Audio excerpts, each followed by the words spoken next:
Hey guys, welcome to vtechacademy.com, and now in this video we are going to discuss graphs of trigonometric functions such as tan x between 0 to pi by 4.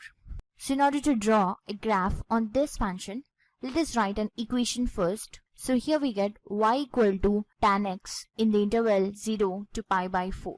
In order to draw a graph, we need both the values of x and y.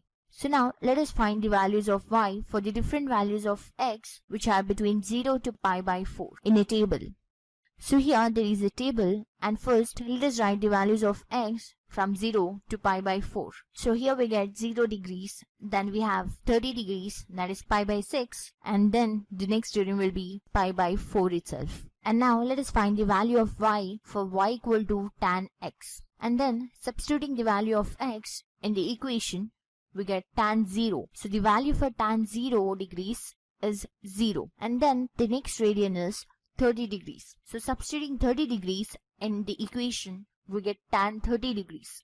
So the value for tan 30 degrees is 1 by root 3, which is approximately equal to 0.577. And then the next radian is 45 degrees.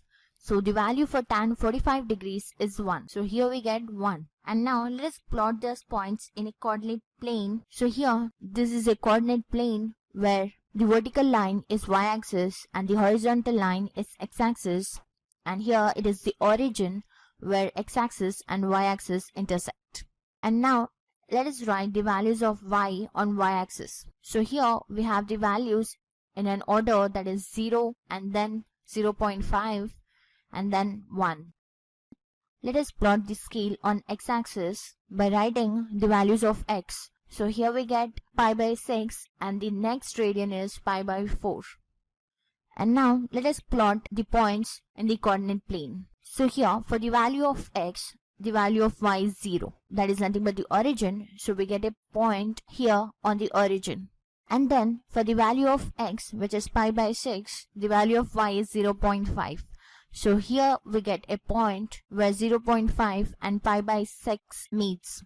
So let us mark the point over here, and then the next radian is pi by 4 and its value is 1. So here we get a point where 1 and pi by 4 meets. And now by joining all these points, we get a graph of tan x. So here we can name this graph as y equal to tan x in the interval 0 to pi by 4. So this was a basic introduction on how to draw graph for such trigonometric functions. So hope you understood the concept. Do like and subscribe to vtechacademy.com. Thanks for watching. Have a nice day.